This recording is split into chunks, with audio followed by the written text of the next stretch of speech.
Let's dive in right to chapter 4, marketing your home for sale. Would like to start off with two quotes. The aim of marketing is to know and understand the customer so well the product or service fits him or her and sells itself. Isn't that the truth? That could be with anything. Another quote I really like is by Warren Buffett. Price is what you pay, value is what you get. That's especially true in the luxury market. I want to start off with a story. This is Deborah, and this is her home in Rosedale. She had been on the market for over 3 months with another realtor. She wasn't really getting too many showings, and from time to time, maybe she'd get a few, but no real serious offers on the table. She mentioned to me that her agent wasn't doing any work, or at least she felt that way, and she wanted a more assertive realtor. She really wanted to move up north and have a larger lot and sell her Rosedale home. It really was a beautiful listing. However, when this listing expired with her previous realtor, she called me and said, Sandy, why is my home not selling? I honestly don't understand. She wanted to chat with me as she had heard good things about me and was referred by one of her friends who I had worked with as well. I had a look at her house and mentioned that her home was really not optimally saleable. She had original furniture in there, and I had suggested that we really need to turn her home into a product. So, top-notch staging services were the solution here. She agreed, and she decided to list her home with me. And now being on the market for a second time, the marketing strategy and pricing plan really had to shift. I had my staging and moving team store her belongings and furniture in a storage unit, and her home was turned around within 72 hours to be showroom ready. When all of the staging and rented furniture and accessories were completed, honestly, Deborah hardly recognized her home. We decided to price it $25,000 below market value at the time, based on the relevant comparables and past solds. I created a social media video. We did drone footage, created professional photography, and a full media package. Her home sold in basically over 75,000 over asking, with 3 offers on the table on day 1. She could not be happier, and she truly does believe that staging does work. I was very happy for Deborah, and because now she can move on to the next chapter of her life and pursue her retirement goals and enjoy serenity. So sometimes your marketing and pricing plan has to shift. Let's discuss marketing your home. It's really important that you create tailored marketing solutions. For example, there's 3 marketing packages that I offer my clients: bronze, silver, gold, and platinum packages. The difference between each of these packages really depend on how many buyers and different advertising platforms are being used for each. The higher up you go, so for example, silver to gold, we advertise more to specific advertising channels and target the demographics that are proven to capture a larger buyer audience. So we really need to make sure we have tiered pricing solutions as well.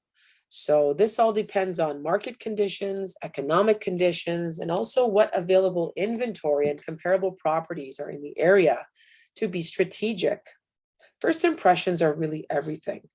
Marketing can't be shortchanged because your home is now into a saleable product that people desire.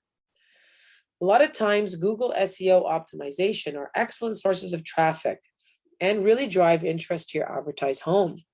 We need to make sure that we're targeting social media like Instagram, LinkedIn, Facebook, sometimes even TikTok. When pricing your home, it's very important to look at the past 60 to 90 days to see what's listed, expired, terminated, and sold in your specific neighborhood. The way your home shows, fully staged or unstaged, can really have significant impacts on your overall profit margins, all because first impressions matter. Next, we're going to talk about choosing a realtor that is well connected in the luxury space. I always recommend VIP agent exclusive events such as wine and cheeses, art galleries, really showcasing the home and its uniqueness. I had this done in Oakville on a property that was facing the lake. And we had a beautiful art gallery and auction hosted with food available to some wealthy clients and top realtors in the industry. And we really had a broad network of private lenders and bankers bringing their clients and high net worth links. And it really, really was a true success because the house became a show-stopping event included in the art gallery event. So people wanted to know more about the property, which is what we wanted to achieve. It was a true success. It's very important to work with a realtor who does these things because you want to make sure you attract the top 3 to 5% of income brackets for household. This is not a blanket marketing approach. It's important to make sure that you are hiring a certified luxury home marketing specialist. The reason this matters is because you need to qualify for this particular designation because you have to make sure that you're hiring somebody who's selling luxury listings. You cannot get this certification if you do not qualify and you are not a luxury listing agent. You must work with a luxury realtor who has a certification like Global Elite to make sure that you are in good hands and qualified, in the know and in qualified hands. It's important to work with somebody who knows the value of writing high content, quality publications. And most local media outlets are under-resourced and are in need of great content. When your listing agent comes up with good, high content, you've already got yourself a competitive edge in the high-end space. Building trust is another important component, as your realtor should be your source for help. Connections do matter. An underqualified agent is not worth your effort. Let's talk about exclusive versus MLS. So really, what's the difference? If you list exclusive, it means you are not going on the public. You are listing privately through your realtor's connections and their immediate network. It truly may take longer to sell because we aren't appealing to the mass public and the masses. You'd really attract a select few and it would not sell as quickly.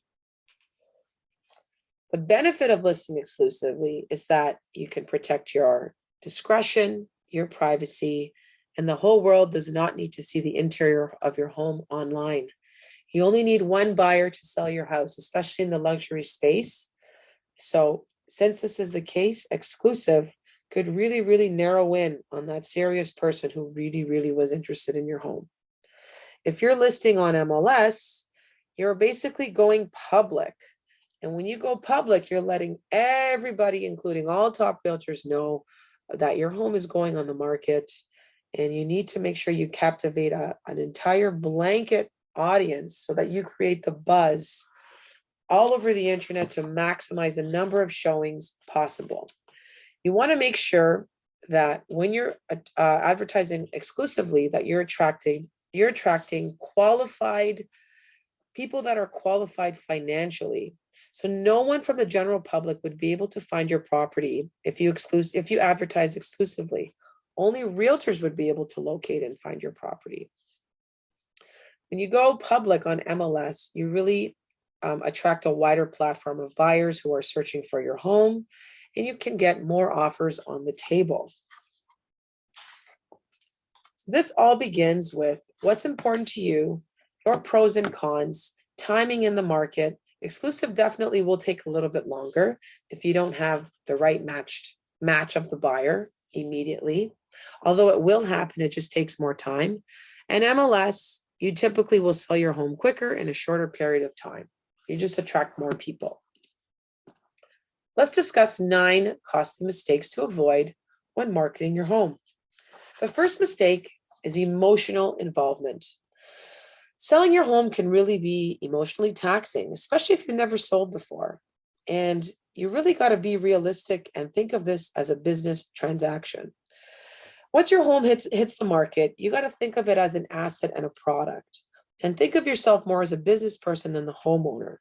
You're here to get the best possible deal you can for your property. And you can't do that if you let your emotions get in the way. It's really important that you spend a lot of money fixing things or things that are not up to par, because you'll find out that the profit you'll make on the sale of the house can go towards purchasing your next home or plan for your future. Mistake number 2 is selling your home on your own. This is a mistake for many reasons. A lot of people, think they don't want to pay real estate fees to an agent. They want to sell it on their home to save money. However, sometimes they end up losing money by trying to sell a home themselves. Really, why would you keep the largest asset you own and sell it yourself to somebody? Or why would you try to sell it yourself when you've never sold your own home before? Wouldn't you rather sell the largest asset you own with a professional who sells homes every day when it's not their first time? So really, you should be hiring a professional, reputable, experienced real estate agent who regularly works your area. They'll really act as a buffer, protecting your interests from demanding buyers and any stressful negotiations that stand in the way. That way, you can really focus more on your move and less on trying to sell your home. It's worth the expense to hire an expert. Now, choosing the wrong realtor. Now, this is a big mistake. You really have to do your research, find the experienced realtor. There's now almost 70,000 licensed realtors in Ontario. Sometimes people say, oh, I know a cousin or friend who's a realtor. However, before you hire someone, as a favor to your cousin's best friend or whoever is your relative, please do your research. You could search for real estates in your area and look at their past sales and what they've sold. You should also interview several agents before committing to one. How will they be working for you in their best interests? And are you jiving? Are your energy levels similar? Is this the best person for the job? Make sure you hire the best for the job. Asking too much money. Really, a lot of people that ask too much money, it takes much longer to sell and sometimes may not even sell at all. So pricing your home right is just another way realtors help sell your home at a maximum level. We got to take many factors into consideration: lot size, features, amenity, the size of the home, any improvements that were made, and we will really suggest a fair market price using this information. Now, if you stand too firm on your price, buyers who refuse to compromise will find themselves without a deal. So it will not always work in your favor. So try to be cooperative within reason, because standing too firm can really have the deal fall apart if you're a seller. Underrepresentation online. Even the perfect house won't sell if it's not online. Did you know that 98% of young homeowners begin their search online? 87% say photos are the determining factor whether they're considering a home. And if your home is underrepresented online, it's less likely to sell quickly. You really need a bold marketing plan, lots of photos. You need to be on almost every possible real estate website. Really attract as many buyers as possible through social media campaigns, online material, advertising channels, other realtors, and sometimes even hosting open houses by invite only. Ask what your realtor's plans are to market their home before hiring them for the job. Hiding problems. Some people feel that they can mask significant problems like broken appliances, maybe plumbing leaks. These broken items often lead to expensive repairs and stalled negotiations. So the solution here is either make the repairs or lower the price. The bottom line, really fix the known issues before the home goes on the market to save yourself from future headaches. What I do with my clients is I sometimes do a pre-list home inspection for sellers, for owners that have lived in a house for a very long time, may be unaware of what issues are lurking in the home. And that way we have full disclosure ahead of time of what needs to be fixed, and we get those done ahead of time. Not preparing for the sale. Your home has to be camera ready, and owners who don't want to put any effort to make their houses shine, they will suffer. Homes that look outdated, need repairs, even cluttered or messy, or will simply not sell. You need to hire a realtor who can look after this for you. They even have professional organizers that can assist you with this and help you clean, stage, organize, and add some curb appeal. Also, underestimating the cost of selling and moving is the number one mistake and the ninth costly mistake to avoid when marketing your home. If you don't have enough money to pay for necessary closing costs or other seller fees, or pay for potential repairs up front, you may find yourself in a tough spot.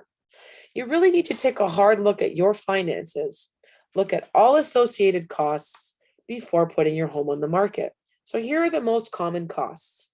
There's real estate fees, there's staging costs, there's landscaping, curb appeal, and maybe repair costs. So this could vary depending on the scope of the project. There's also closing costs, which are typically 1% of the sale price. And then there's other costs like property tax, maintenance fees, if there's any mortgage penalty payoff costs. A lot of people don't realize this, but if you are in a 3 or 5 year term and you sell your house, you may be subject to mortgage penalty fees and any transfer fees or insurance applicable costs. Selling a home can be quite a stressful process. Make sure you're financially prepared for every expense along the way. Here's my pro tip. How your buyer sees your home is really vital to getting you top dollar. There is an expert way of doing this. Are you wondering what your home is worth?